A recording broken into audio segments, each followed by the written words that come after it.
Honorable Chief Justice of India, Sri N.V. Ramanna ji, Justice Sri U.U. Lilith जी, देश के कानून मंत्री श्री किरण रिजिजू जी, राज्य मंत्री प्रोफेसर S.P. सिंह बघेल जी, राज्यों के सभी आदरणीय मुख्यमंत्रीगण, lieutenant governors of UTs, honourable जजेस of the supreme court of India, chief justice of high courts, distinguished guests, उपस्थित अन्य सभी महानुभाव, देवी और सज्जनों,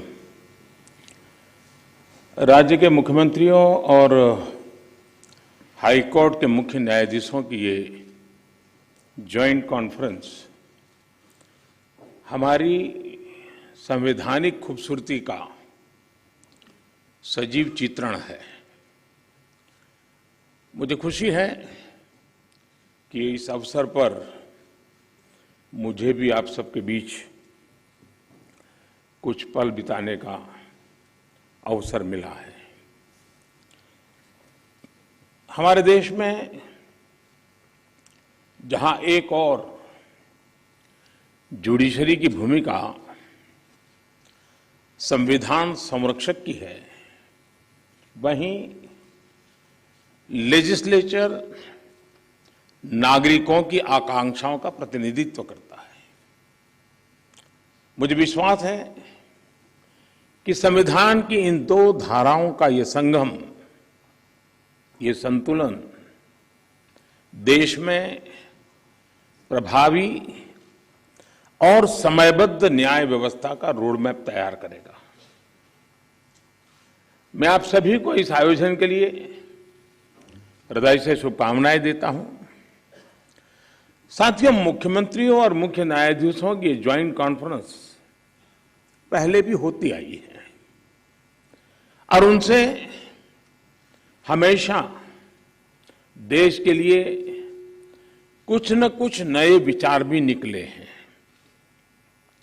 लेकिन ये इस बार ये जो आयोजन अपने आप में और भी ज्यादा खास है। आज ये कॉन्फ्रेंस एक ऐसे समय में हो रही है जब देश अपनी आजादी का अमृत महोत्सव मना रहा है। आजादी के इन 75 सालों ने जुडिशरी और एग्जीक्यूटिव दोनों के ही रोल्स और रिस्पॉन्सिबिलिटीज को निरंतर स्पष्ट किया है। जहां जब भी जरूरी हुआ, देश को दिशा देने के लिए ये रिलेशन लगातार इवॉल्व हुआ है। आज आजादी के अमृत महोत्सव में जब देश नए अमृत संकल्प ले रहा है, नए सपने देख रहा है, तो हमें भी भविष्य की तरफ देखना होगा। 2047 में जब देश अपनी आजादी के 100 साल पूरे करेगा, तब हम देश में कैसी न्याय व्यवस्था देखना चाहेंगे। हम किस तरह अपने जुडिशियल सिस्टम को इतना समर्थ बनाएं कि वो 2047 के भारत की आकांक्षाओं को पूरा कर सके, उन पर खरा उतर सके।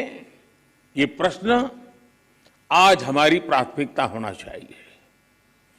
अमृत काल में हमारा विजन एक ऐसी न्याय व्यवस्था का होना चाहिए जिसमें न्याय सुलभ हो, न्याय त्वरित हो और न्याय सबके लिए हो। साथियों, देश में न्याय की देरी को कम करने के लिए सरकार अपने स्तर से हर संभव प्रयास कर रही है। हम जुडिशियल स्ट्रेंथ को बढ़ाने के लिए प्रयास कर रहे हैं।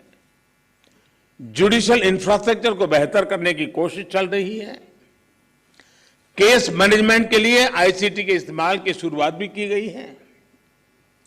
सबऑर्डिनेट कोर्ट्स और डिस्ट्रिक्ट कोर्ट से लेकर हाई कोर्ट तक वैकेंसीज को भरने के लिए भी प्रयास हो रहे हैं। साथ ही जुडिशियल इंफ्रास्ट्रक्चर को मजबूत करने के लिए भी देश में व्यापक काम हो रहा है। इसमें राज्यों की भी बहुत बड़ी भूमिका है। साथियों, आज पूरी दुनिया में नागरिकों के अधिकार के लिए, उनके सशक्तिकरण के लिए टेक्नोलॉजी एक इंपॉर्टेंट टूल बन चुकी है। हमारे जुडिशियल सिस्टम में भी टेक्नोलॉजी की संभावनाओं से आप सब परिचित हैं। हमारे ऑनरेबल जजेस समय समय पर इस विषय को आगे भी बढ़ाते रहे हैं। भारत सरकार भी जुडिशियल सिस्टम में टेक्नोलॉजी की संभावनाओं को डिजिटल इंडिया मिशन का एक जरूरी हिस्सा मानती है। उदाहरण के तौर पर ई कोर्ट्स प्रोजेक्ट को आज मिशन मोड में इंप्लीमेंट किया जा रहा है। सुप्रीम कोर्ट ई कमेटी के मार्गदर्शन में जुडिशियल सिस्टम में टेक्नोलॉजी इंटीग्रेशन और डिजिटाइजेशन का काम तेजी से आगे बढ़ रहा है। मैं यहां उपस्थित सभी मुख्यमंत्रियों और हाईकोर्ट के सभी चीफ जस्टिस से भी आग्रह करूंगा कि इस अभियान को विशेष महत्व दें, इसे आगे बढ़ाएं। डिजिटल इंडिया के साथ जुडिशरी का ये इंटीग्रेशन आज देश के सामान्य मानवी की अपेक्षा भी बन गई है। आप देखिए, आज कुछ साल पहले डिजिटल ट्रांजैक्शन को हमारे देश के लिए असंभव माना जाता था। लोगों को लगता था, लोग शक करते थे, अरे ये हमारे देश में कैसे हो सकता है।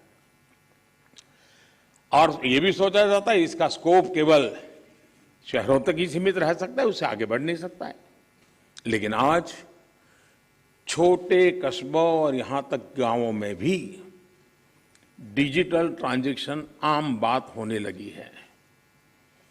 ये पूरे विश्व में पिछले साल जितने डिजिटल ट्रांजैक्शन हुए उसमें से 40% डिजिटल ट्रांजैक्शन भारत में हुए हैं।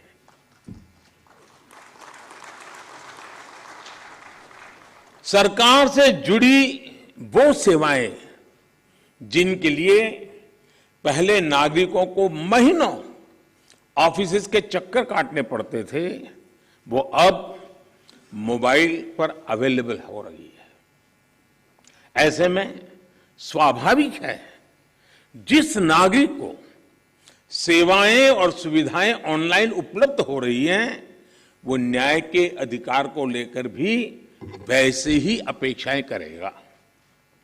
साथियों, आज जब हम टेक्नोलॉजी और फ्यूचरिस्टिक अप्रोच की बात कर रहे हैं तो इसका एक important aspect tech friendly human resources भी है। टेक्नोलॉजी आज युवाओं के जीवन का स्वाभाविक हिस्सा है। यह हमें सुनिश्चित करना है कि युवाओं की एक्सपर्टाइज, उनकी प्रोफेशनल स्ट्रेंथ कैसे बने। आजकल कई देशों में लॉ यूनिवर्सिटीज में blockchains, electronic discovery, cyber security, robotics, artificial intelligence और बायोएथिक्स जैसे विषय पढ़ाए जा रहे हैं। हमारे देश में भी legal education in international standard के मुताबिक हो, यह हम सबकी जिम्मेदारी है। इसके लिए हमें मिलकर प्रयास करने होंगे। साथियों, हमारे शास्त्रों में कहा गया है न्यायमूलम सुराज्यम स्यात्, अर्थात किसी भी देश में सुराज का आधार न्याय होता है। इसलिए न्याय जनता से जुड़ा होना चाहिए, जनता की भाषा में होना चाहिए। जब तक न्याय के आधार को सामान्य मानवी नहीं समझता, उसके लिए न्याय और राजकीय आदेश में बहुत फर्क नहीं होता है। मैं इन दिनों सरकार में एक विषय पे थोड़ा दिमाग खपा रहा हूं।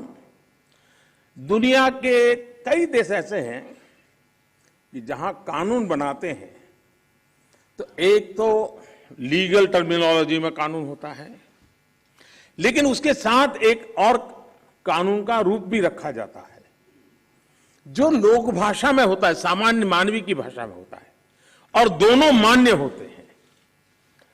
और उसके कारण सामान्य मानवी को कानूनी चीजों को समझने में न्याय के दरवाजे खटखटाने की जरूरत नहीं पड़ती है। हम कोशिश कर रहे हैं कि आने वाले दिनों में हमारे देश में भी कानून एक पूरी तरह लीगल टर्मिनोलॉजी हो, लेकिन साथ साथ वही बात सामान्य व्यक्ति की समझ में आए उस भाषा में, और वो भी दोनों एक साथ असेंबली में या पार्लियामेंट में पारित हो, ताकि आगे चल करके सामान्य मानवी उसके आधार पर अपनी बात रख सकता है। दुनिया के कई देशों में ये परंपरा है। अभी मैंने एक टोली बनाई है, वो उसका अध्ययन कर रही है। साथियों, हमारे देश में आज भी हाई कोर्ट्स और सुप्रीम कोर्ट की सारी कार्यवाही इंग्लिश में होती है, और मुझे अच्छा लगा सीजेआई ने स्वयं ने इस विषय को स्पर्श किया। तो कल अखबारों को पॉजिटिव खबर का अवसर तो मिलेगा अगर उठा ले तो।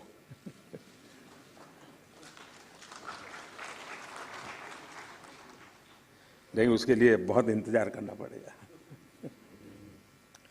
साथियों, एक बड़ी आबादी को न्यायिक प्रक्रिया से लेकर फैसलों तक को समझना मुश्किल होता है। हमें इस व्यवस्था को सरल और आम जनता के लिए ग्राह्य बनाने की जरूरत है। हमें कोर्ट्स में स्थानीय भाषाओं को प्रोत्साहन देने की जरूरत है।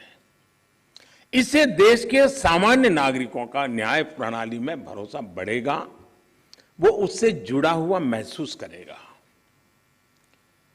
अब इन समय हम एक कोशिश कर रहे हैं कि टेक्निकल एजुकेशन और मेडिकल एजुकेशन मातृभाषा में क्यों नहीं होना चाहिए। हमारे बच्चे जो बाहर जाते हैं दुनिया की वो भाषा कोशिश करते हैं पढ़ करके फिर मेडिकल कॉलेज की, तो हम हमारे देश में कर सकते हैं। और मुझे खुशी है कई राज्यों ने मातृभाषा में टेक्निकल एजुकेशन, मेडिकल एजुकेशन के लिए कुछ इनिशिएटिव लिए हैं। तो आगे चल करके उसके कारण गांव का गरीब का बच्चा भी जो भाषा के कारण रुकावटें महसूस करता है, उसके लिए सारे रास्ते खुल जाएंगे। और ये भी तो एक बड़ा न्याय है, ये भी एक सामाजिक न्याय है। सामाजिक न्याय के लिए न्यायपालिका के तराजू तक जाने की जरूरत नहीं होती है। सामाजिक न्याय के लिए कभी भाषा भी बहुत बड़ा कारण बन सकती है। साथियों, एक गंभीर विषय सामान्य आदमी के लिए कानून की पेचीदगियां भी है। 2015 में हमने करीब 1800 ऐसे कानूनों को चिन्हित किया था जो अप्रासंगिक हो चुके थे। इनमें से जो केंद्र के कानून थे, ऐसे 1450 कानूनों को, 1450 कानूनों को हमने खत्म किया। लेकिन राज्यों की तरफ से केवल 75 कानून ही खत्म किए गए हैं। मैं आज सब यदि आदरणीय मुख्यमंत्रीगण यहां बैठे हैं, मैं आपसे बहुत आग्रह करता हूं कि अपने राज्य के नागरिकों के अधिकारों के लिए, उनकी ईज ऑफ लिविंग के लिए आपके यहां भी ये कानूनों का इतना बड़ा जाल बना हुआ है, काल बाह्य कानूनों में लोग फंसे पड़े हैं, उन कानूनों को निरस्त करने की दिशा में आप कदम उठाइए।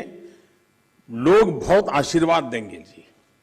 साथियों, न्यायिक सुधार केवल एक नीतिगत विषय या पॉलिसी मैटर ही नहीं है।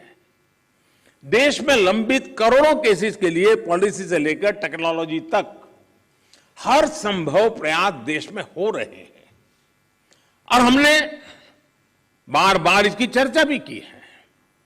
इस कॉन्फ्रेंस में भी आप सब एक्सपर्ट्स इस विषय पर विस्तार से बात करेंगे ही, ये मुझे पूरा विश्वास है।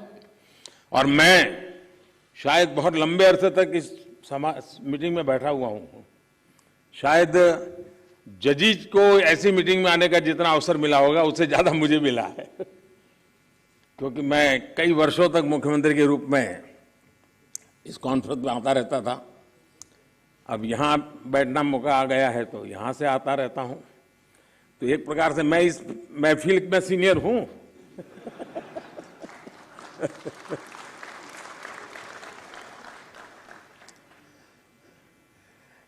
साथियों, इस विषय में जब मैं बात कर रहा था तो मैं मानता हूं कि इन सारे कामों में मानवीय संवेदनाएं जुड़ी हुई है।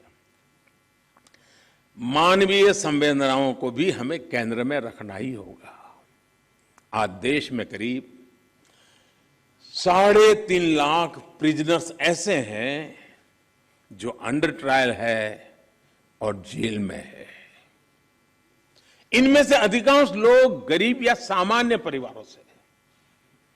हर जिले में डिस्ट्रिक्ट जज की अध्यक्षता में एक कमेटी होती है ताकि इन केसेस की समीक्षा हो सके, जहां संभव हो बेल पर उन्हें रिहा किया जा सके। मैं सभी मुख्यमंत्रियों और हाई कोर्ट के जजेस से अपील करूंगा कि मानवीय संवेदनाओं, उन संवेदनाओं और कानून के आधार पर इन मामलों को भी अगर संभव हो तो प्राथमिकता दी जाए। इसी तरह न्यायालयों में और खासकर स्थानीय स्तर पर लंबित मामलों के समाधान के लिए मध्यस्थता, मीडिएशन भी एक महत्वपूर्ण जरिया है। हमारे समाज में तो मध्यस्थता के जरिए विवादों के समाधान की हजारों साल पुरानी परंपरा है। आपसी सहमति और परस्पर भागीदारी, ये न्याय की अपनी एक अलग मानवीय अवधारणा है।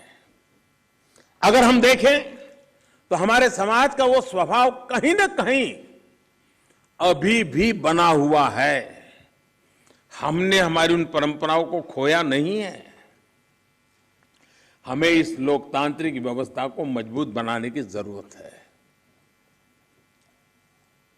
और जैसे चीफ साहब ने ललित जी की तारीफ की, मैं भी करना चाहूंगा। उन्होंने पूरे देश में भ्रमण किया, हर राज्य में गए इस काम के लिए, और सबसे बड़ी बात है कोरोना काल में गए। साथियों, मामलों का कम समय में समाधान भी होता है, न्यायालयों का बोझ भी कम होता है और सोशल फैब्रिक भी सुरक्षित रहता है। हमने इसी सोच के साथ संसद में मीडिएशन बिल को भी एक अम्ब्रेला लेजिस्लेशन के रूप में भी पेश किया है। अपनी रीच लीगल एक्सपर्टाइज के साथ हम मीडिएशन से सॉल्यूशन की विधा में ग्लोबल लीडर बन सकते हैं। हम पूरी दुनिया के सामने एक मॉडल पेश कर सकते हैं। मुझे पूरा भरोसा है कि प्राचीन मानवीय मूल्यों और आधुनिक अप्रोच के साथ इस कॉन्फ्रेंस में ऐसे सभी विषयों पर आप सब विद्वज्जन विस्तार से चर्चा करके, मंथन करके उस अमृत को लाओगे जो शायद आने वाली पीढ़ियों तक काम आएगा।